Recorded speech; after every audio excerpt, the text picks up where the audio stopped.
Ya, Shalom.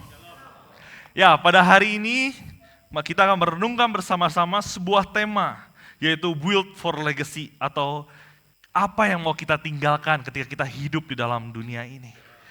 Kita mau sama-sama buka dari Matius 6 ayat 19 sampai yang ke-24.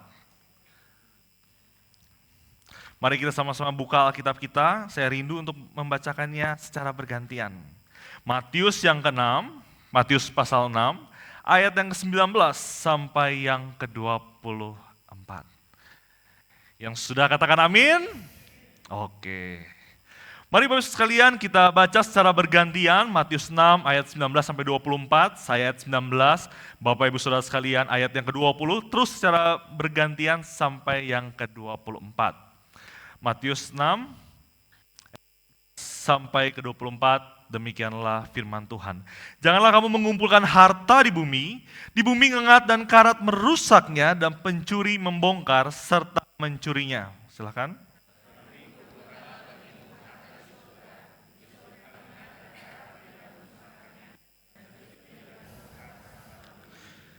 Karena di mana hartamu berada, di situ juga hatimu berada.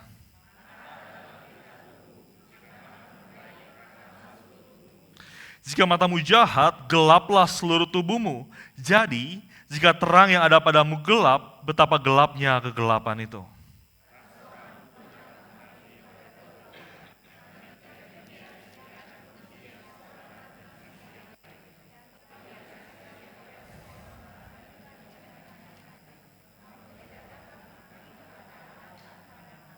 Amin. Sebenarnya jauh pembacaan firman Tuhan pada pagi hari ini.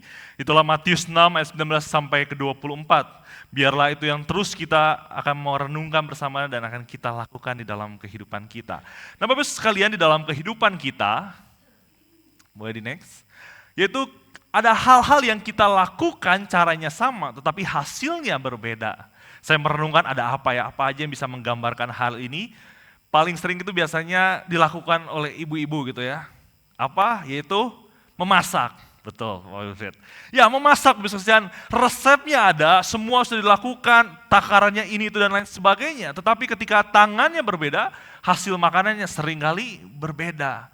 Saya masaknya gimana, saya mencoba segala macam, kok rasanya beda gitu ya, gak enak gitu. Mungkin memang saya gak ahli di dalam memasak. Tetapi kalau mama saya masak, wah Bapak sekalian, turunan daripada nenek saya yang adalah seorang pengusaha catering, turun ke mama saya tapi nggak turun ke saya gitu ya.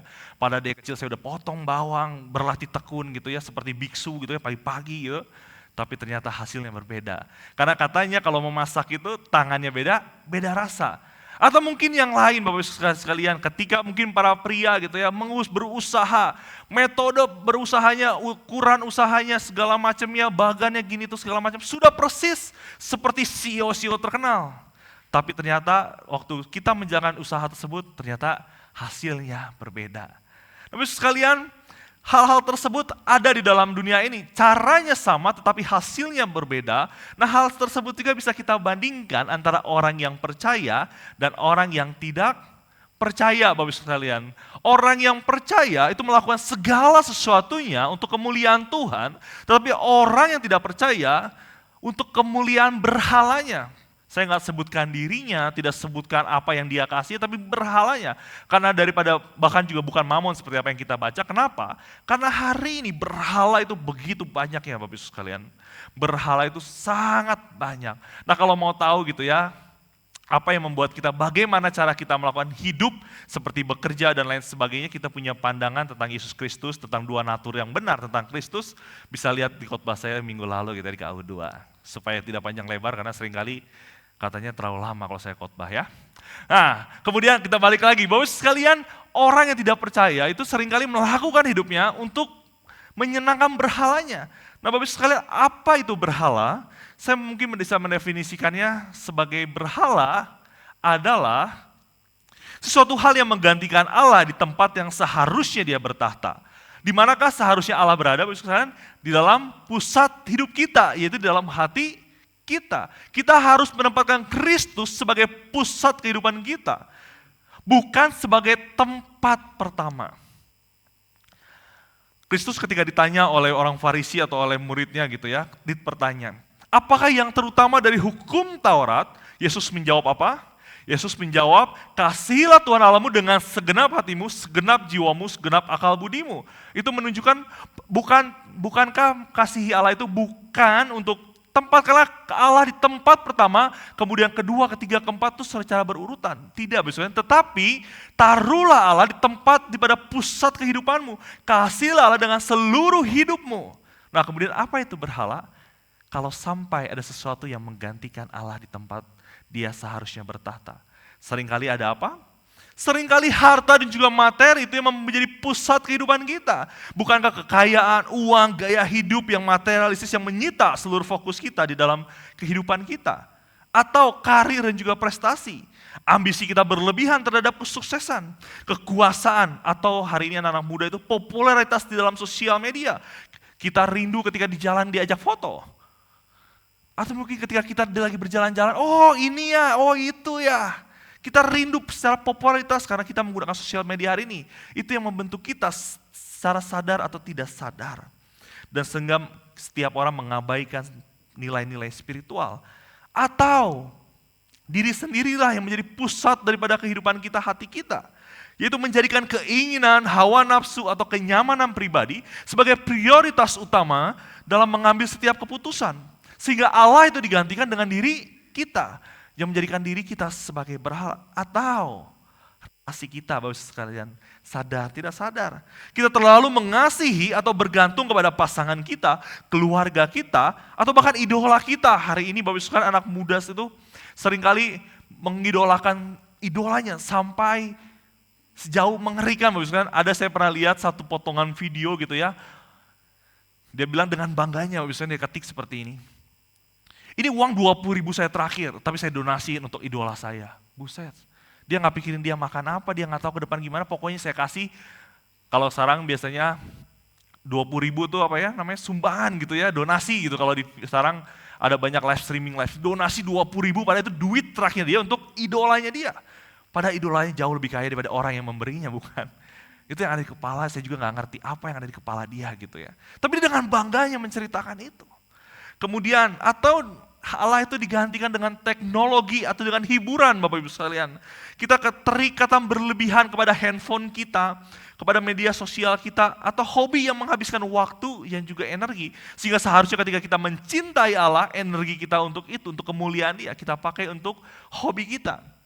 Apa yang saya katakan bukan berarti saya membenci itu semua, tapi biarlah kita bisa menaruh Allah di tempat yang tepat, di pusat kehidupan kita, yang seharusnya Dia bertahta, Bapak Ibu sekalian. Nah, itulah yang dimaksudkan dari ayat 6, Matius 6 ayat 19-21.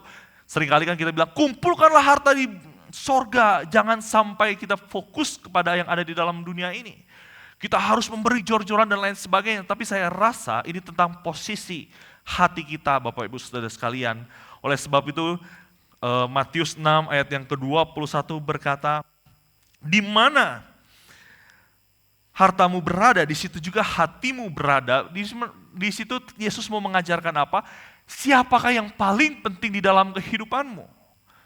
Bukan tentang bagaimana kita mengumpulkan harta di sorga dan lain sebagainya sehingga kita melupakan dunia ini. Akhirnya orang tuh pengen langsung masuk surga secepat-cepatnya. Tapi meninggalkan kehidupan yang bermakna di dalam dunia ini. Tapi saya rasa Kristus juga mau membuat kita hidup di dalam dunia ini. Makanya kita diberikan kesempatan untuk hidup di dalam dunia ini, bukan?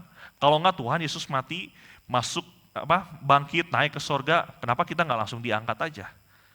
Tapi karena kita perlu menghidupi kemuliaan Tuhan di dalam dunia ini, kita harus melakukan apa yang berkenan di hadapan Tuhan di dalam dunia ini, makanya Dia membiarkan kita, memberikan kesempatan bagi kita untuk hidup di dalam dunia ini. Dan hidup seperti apa? Hidup yang bermakna yaitu apa? Hidup memuliakan Tuhan. Bapak Ibu sekalian, Matius 6 ayat 19-21 ini sejalan dengan tulisan dari Katekismus Singkat Westminster. Ini biasanya kalau zaman dulu, visitasi itu bacanya apa? Katekismus. Ketika datang ke rumah visitasi, para pastor daripada Katolik itu, Katolik waktu itu masih Katolik, belum Katolik Roma dan terpisahnya Protestan. Waktu itu masuk ke rumah-rumah tuh ngajarin apa? Ngajarin pengajaran, Bapak Ibu saudara, katekismus ini, katekisasi. Nah, pertanyaan pertama dari Katekismus Singkat Westminster ini untuk jemaat, jadi sederhana, apa tujuan daripada manusia itu diciptakan? Jawabannya adalah tujuan utama manusia adalah untuk memuliakan Allah dan menikmati Dia selama-lamanya. Ayat referensi daripada jawaban ini adalah 1 Korintus 10 ayat 31. Jika engkau makan, jika engkau minum, atau jika engkau melakukan sesuatu yang lain, lakukanlah semuanya itu untuk kemuliaan Allah. Jadi apapun yang kita lakukan seharusnya untuk kemuliaan Allah. Kembali lagi kepada gambar yang tadi, Allah ketika bertahta di dalam hidup kita, ketika Dia menjadi pusat kehidupan kita, maka kita rindu untuk melakukan bahkan hal paling sederhana, kemuliaan Tuhan. Untuk menyenangkan hati Tuhan. Kenapa? Karena Roma 11 ayat 36 berkata, sebab segala sesuatu adalah dari Dia, oleh Dia, yaitu maksudnya Yesus, dan kepada Dia, bagi Dialah kemuliaan sampai selama-lamanya. Kita tidak pernah bisa menerima apapun, penghormatan apapun, selain Bapa kita di sorga dihormati di dalam melalui kehidupan kita. Ketika kita makan, kita benar nggak menghormati Tuhan? Atau kita makan dengan rakusnya? Atau misalkan ketika kita bekerja, kita mempedulikannya bukan untuk kemuliaan Tuhan, kita bekerja semaksimal mungkin, tapi kita bekerja untuk kepentingan diri kita. Kita mencari kekuasaan melaluinya. Oleh sebab itu kita harus benar-benar merenungkan hal ini. Apa tujuan utama manusia diciptakan? Bukankah seringkali yang menjadi tujuan hidup kita adalah next, kecil dimanja, muda foya-foya, tua kaya raya, mati masuk surga. Ada amin? Puji Tuhan. Nah, Bapak Ibu sekalian, saya bukan ini tentu saya bukan menentang orang kaya ada di dalam kekristenan, Bapak Ibu sekalian. Kalau kita baca perjanjian lama, ada Ayub, Abraham, Salomo, Hizkia, dan juga Boas, itu tuh orang-orang kaya yang Tuhan pakai. Di perjanjian baru, ada banyak orang-orang kaya melayani Yesus. Ada perempuan-perempuan yang itu Yesus. Waktu itu perempuan-perempuannya siapa? Ada Yohana, istri daripada Herodes gitu ya. Itu ada Kuza, istri dari Herodes. Itu orang-orang kaya, Bapak Ibu sekalian. Ada Lydia dari Tiatira yang menjual kain ungu. Waktu itu ungu itu sangat seperti baju kerajaan. Ada orang-orang kaya yang mengikuti Kristus, melayani, ada. Tapi Bapak Ibu sekalian, yang saya mau bahas adalah apa tujuan hidupmu?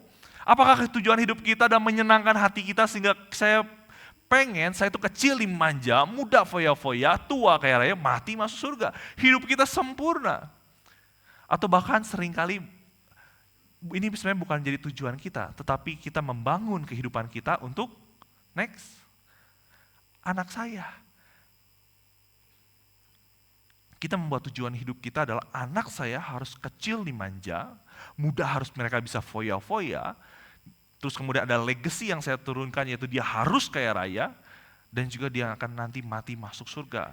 Jadi orang tuanya berusaha keras untuk menghadirkan ini bagi anaknya. Karena saya cinta sekali anak saya.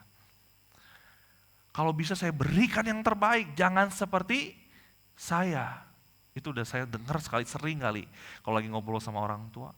Saya tuh gak mau anak saya seperti saya dulu ngalamin ini itu. Telur itu dibagi 4, saya kaget Bapak Ibu sekalian ketika papa saya dengar cerita zaman dulu itu. Telur itu dibagi 4, dikasih kocek air dulu lagi bahkan. Sesusah itu ternyata zaman dulu, Bapak Ibu sekalian. Hari ini kebalik gitu, anak-anak muda kalau bisa telurnya 4 buat jadi lambahin otot gitu ya. Karena ya kalau hari ini mungkin telur bisa 4, mungkin berapa gitu, setengah kilo kan berapa Ibu-ibu? 17.000 ya. 7 biji setengah kilo, udah saya juga bingung sampai, pokoknya kan waktu itu saya beli sepaket gitu ya, 40.000, isinya 30.000 15 biji. Tapi sesekali kita lah yang membuat pikiran bahwa inilah Bapak Ibu Saudara, anak-anak saya harus kecil dimanja, muda foya-foya, tua kaya raya, mati masuk surga. Tapi apakah yang akan tetap tinggal di dalam dunia ini? Apakah kesehatan? Bukankah kita seringkali di tengah perjalanan hidup ini kita mengalami sakit, kelemahan tubuh? Kita tidak selama-lamanya di dalam dunia ini sehat. Atau kita selama ini pandai Bapak Ibu sekalian? Apakah selama-lamanya di dalam dunia ini selama kita hidup kita selalu pandai? Bukankah kita sering kali salah? Bukankah manusia tempatnya salah, bukan? Kekayaan. Apakah kekayaan itu tinggal selama-lamanya? Bahkan saya waktu cari tahu, ada nggak sih perusahaan yang hidupnya masa usia perusahaan itu ratusan tahun? Ada Bapak Ibu sekalian. Di perusahaan di Jepang. Tapi ternyata akhirnya tetap bangkrut di tahun 2006 saya cari tahu. Tidak ada yang tinggal selama-lamanya. Oleh sebab itu Bapak Saudara ketika merenungkan bagian ini kemudian diberikan tema Build for Legacy. Apa yang mau kita bangun di dalam dunia ini untuk kita wariskan ke generasi selanjutnya, ke anak-anak cucu kita. Apa Bapak Saudara? Saya merenungkan bahwa dibandingkan hanya membangun suatu kerajaan bagaimana supaya anak-anak kita hidup nyaman dan lain sebagai uang kita kejar, kekuasaan kita kejar supaya anak-anak kita, cucu kita mengalami hidup yang menyenangkan. Saya rasa lebih baik kita meninggalkan legacy yang tidak akan pernah ada kesudahannya. Apa Bapak kalau kita baca dan kita renungkan dari Matius 6 ayat yang ke-19-24 ada satu legacy Bapak sekalian, satu aja nih ya. Apa yang mau kita turunkan kepada anak-anak kita? Legasinya adalah mata yang sehat. Tuhan Yesus berkata di ayat yang ke-22 sampai ke-23 berkata seperti ini Bapak Ibu sekalian. Yesus mengajarkan kepada para murid adalah mata adalah pelita tubuh, jika matamu baik, teranglah seluruh tubuhmu. Jika matamu jahat, gelaplah seluruh tubuhmu. Jadi, jika terang ada padamu itu menjadi gelap, betapa gelapnya kegelapan itu. Bapak legacy yang paling baik hari ini adalah legacy yang matanya sehat. Ketika itu kalau matanya gelap, hidupnya juga gelap. Tapi dia bilang kalau mata kita sehat, mata kita terang, teranglah hidup kita. Apa maksudnya Bapak Ibu sekalian? Bukankah sering kali kita harusnya tengok diri kita? Bagaimana cara kita melihat, memandang dunia ini? Ketika kita mengambil keputusan. Misalkan, kalau kita memakai kacamata materi dan juga harta, Bapak Ibu sekalian, mata kita nggak sehat, kita melihat dunia ini dengan kacamata materi dan juga materi dan juga harta, maka kita akan memperhitungkan segala sesuatu di dalam dunia ini dengan perhitungan untung rugi. Bahkan juga yang mungkin akhirnya ketika kita datang ke gereja, kita akan memperhitungkan untung ruginya. Apa yang akan saya dapatkan? Apa yang saya rugikan ketika saya melakukan sesuatu? Entah itu untuk anak, entah itu ketika kita memilih pekerjaan dan lain sebagainya. Itu mungkin normal kita ketahui. Tapi bagaimana dengan misalkan relasi, kita memakai kacamata relasi kekuasaan, apakah setiap tindakan kita, setiap keputusan kita membuat kita naik pangkat di tempat kerja? Atau misalkan kita ketika di rumah, di keluarga, ketika kita punya kacamata melihat dunia ini ada kacamata kekuasaan kita relasi, kita menjadi seorang orang tua, ayah atau ibu yang otoriter, pokoknya yang benar adalah saya. Kita harus tanya, apakah kita punya mata yang sehat?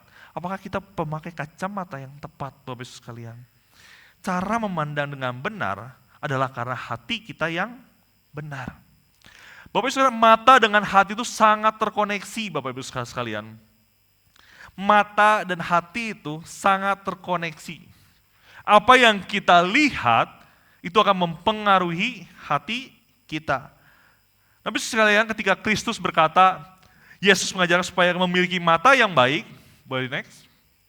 Sehingga seluruh tubuhmu itu baik, itu sebelumnya di dalam Matius 5 ayat yang ke-28, Tuhan Yesus berbicara tentang perzinahan. Saya bacakan ya Bapak Ibu buat kita semua. Matius 5 ayat 28 berkata, namun aku berkata kepadamu, setiap orang yang memandang perempuan hingga menginginkannya sudah berzina di dalam hatinya. Sehingga ketika mata kita tidak dipakai dengan baik, sebenarnya hati kita sedang berdosa di hadapan Tuhan. Oleh sebab itu mata dan dengan hati itu sangat terkoneksi dengan baik. Yang jadi pertanyaannya adalah, apa yang paling sering memapari kita setiap hari? Pekerjaan kita?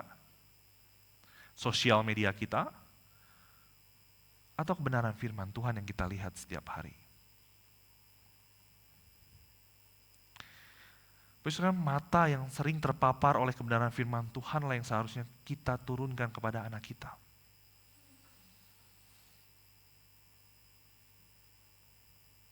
Kita seharusnya mengajarkan yang tepat, yaitu punya mata yang baik, mata yang sehat, sehingga perilakunya juga sehat, tubuhnya juga sehat. Itu kata Tuhan Yesus.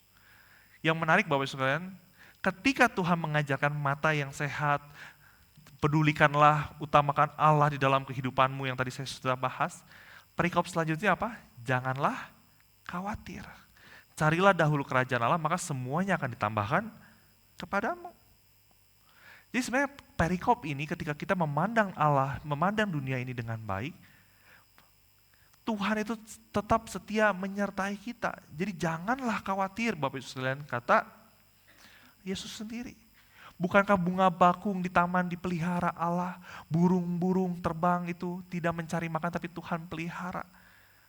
Apalagi kita, anak-anaknya.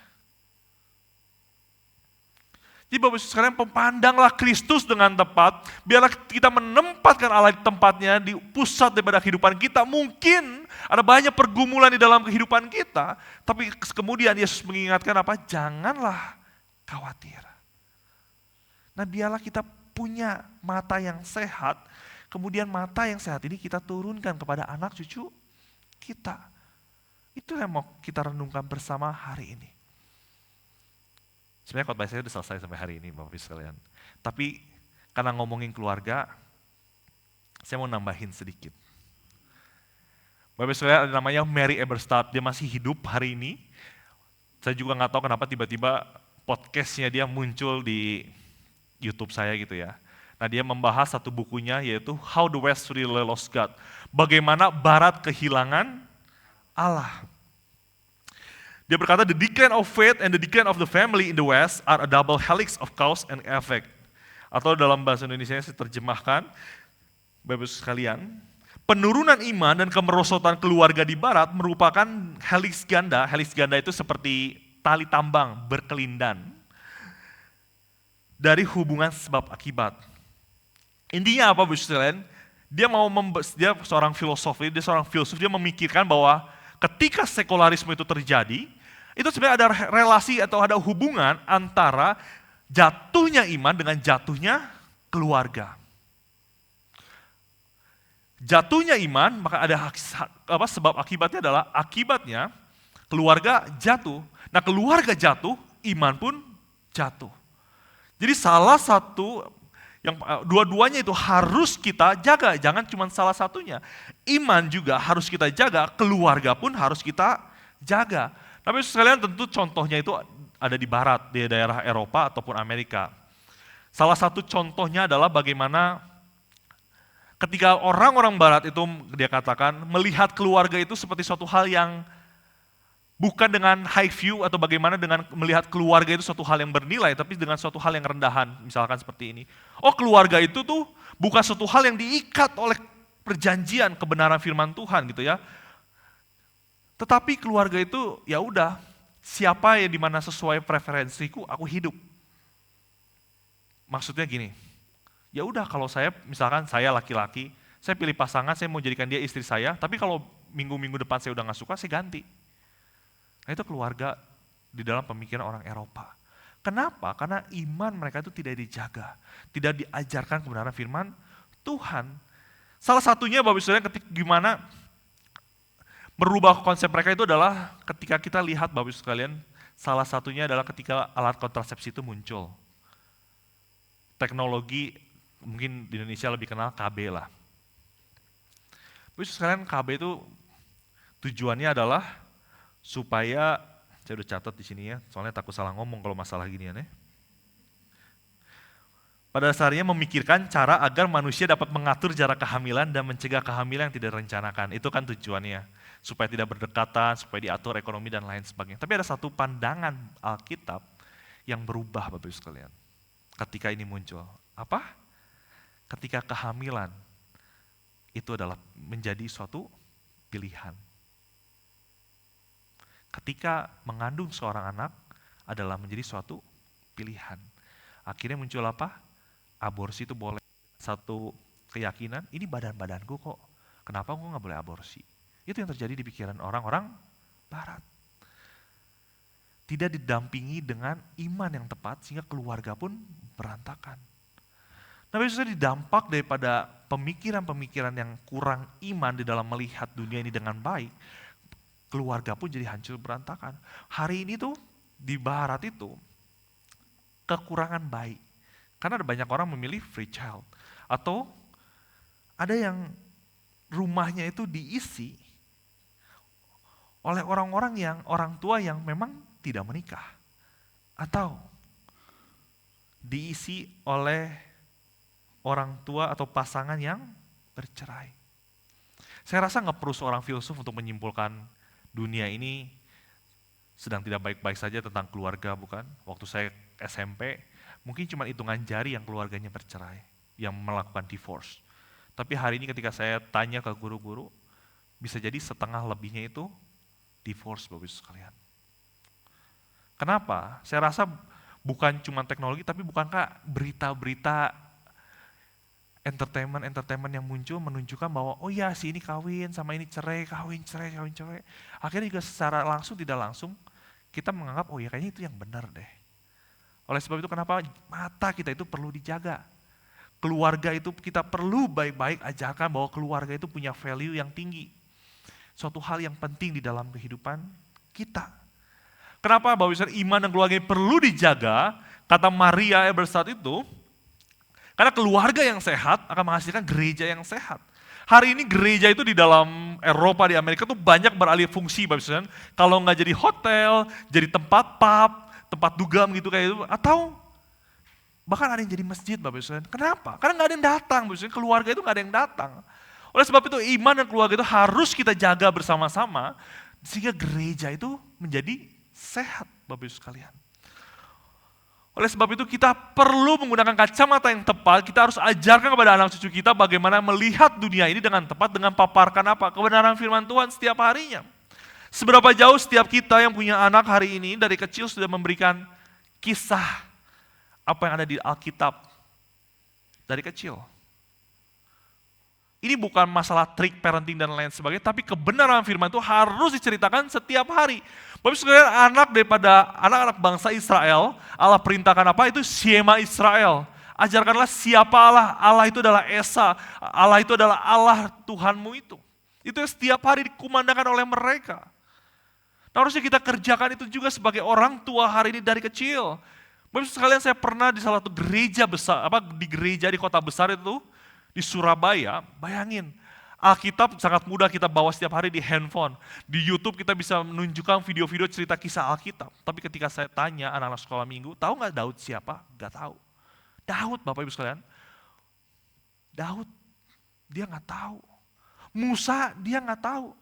Gimana ditanya Nabi Obaja, tukang jual besi. Sedih Bapak Ibu sekalian. Iman itu dimulai dari keluarga. Bukankah unit pertama yang Allah ciptakan adalah keluarga? Adam dan Hawa. Anak itu sebagai titipan Bapak Ibu sekalian. Saya mau ingatin satu kali lagi, anak itu adalah titipan dari Bapa kita di sorga. Kenapa? Karena ingat, melahirkan itu bukan suatu pilihan. Saya kemarin diskusi dengan Cius gitu ya, benar nggak ya? Katanya, ada orang, karena saya juga kenal gitu salah satu hamba Tuhan juga pasangannya bergumul untuk punya anak, udah lakukan semua cara, Tuhan gak kasih. Saya rasa dia mungkin Tuhan titipkan pesan yang lain, padahal mereka itu pelayanan anak.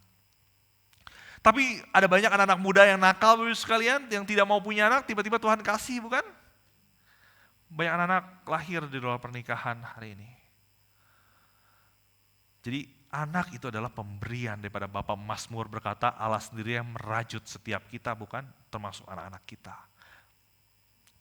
Oleh sebab itu, keluarga utuh itu adalah terdiri dari ayah dan ibu itu sudah utuh.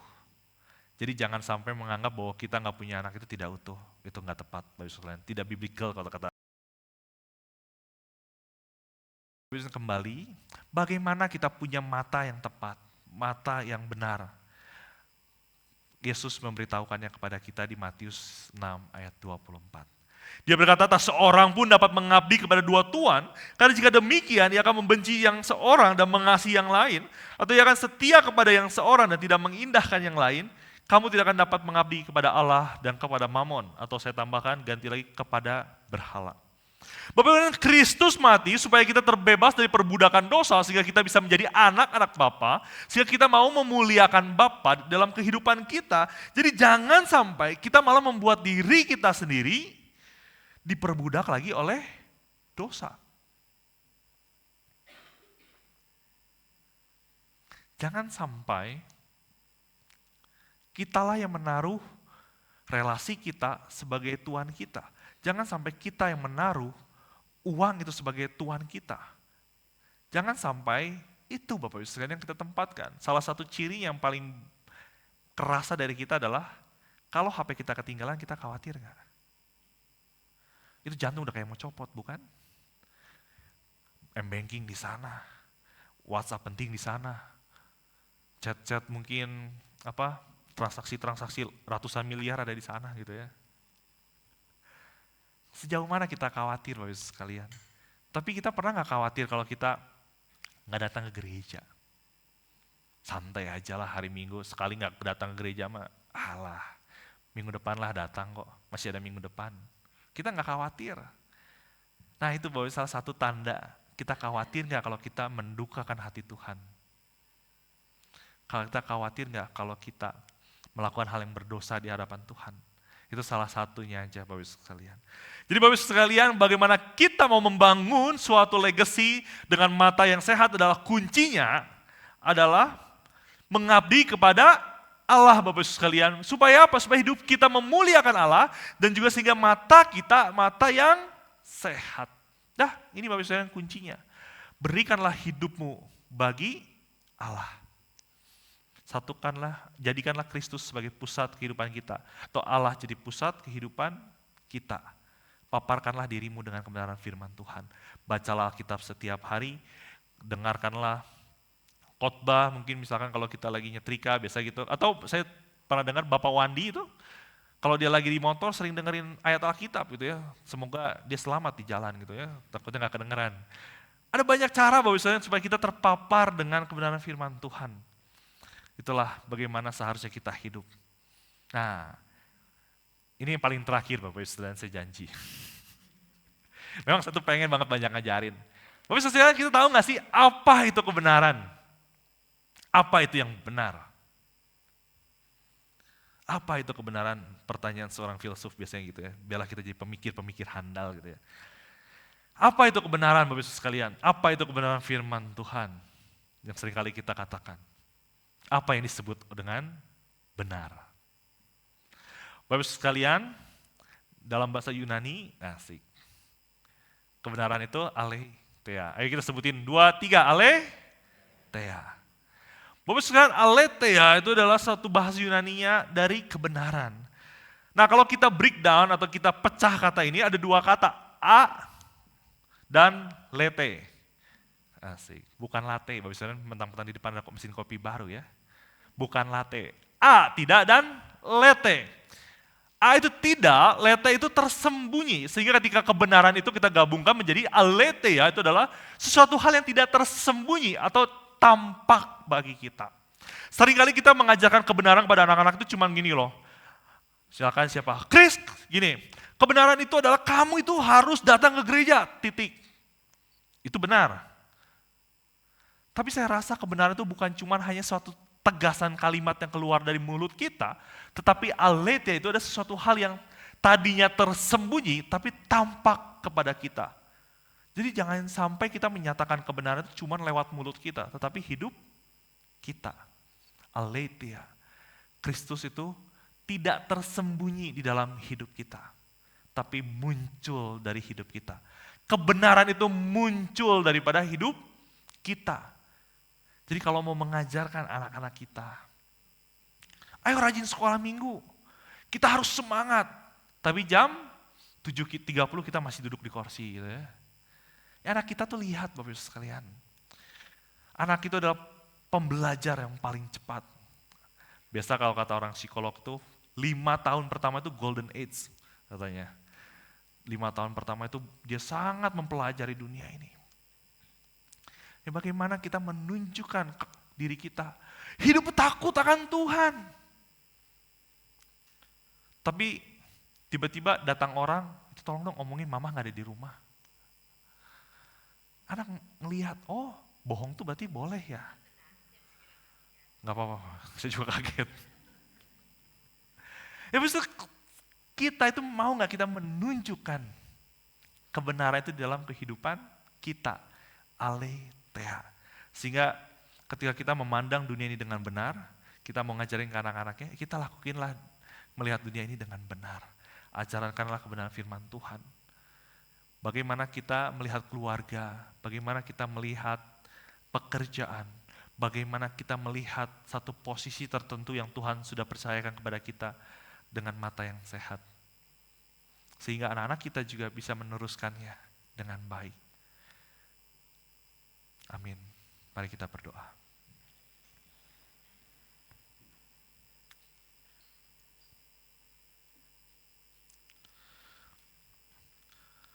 Bapa, terima kasih untuk anak-Mu yang tunggal yang telah melepaskan kami dari belenggu dosa. Kematian anak-Mu yang telah melunaskan segala suatu hutang dosa setiap kami, sehingga setiap kami bisa menempatkan Engkau di dalam hati kami. Tapi ampunilah jika kehidupan kami seringkali kami khawatir, sehingga Engkau bukan lagi jadi pusat kehidupan kami, tetapi jadi nomor yang kesekian. Ampunilah setiap kami ya Bapa. Kami rindu supaya anak-anak kami juga punya hati yang takut akan Tuhan. Biarlah Allah Roh Kudus yang memampukan kami untuk aletheia, menunjukkannya kepada anak-anak kami. Terima kasih ya Bapa. Ini doa kami, demi Yesus Kristus kami berdoa dan mengucap syukur. Amin.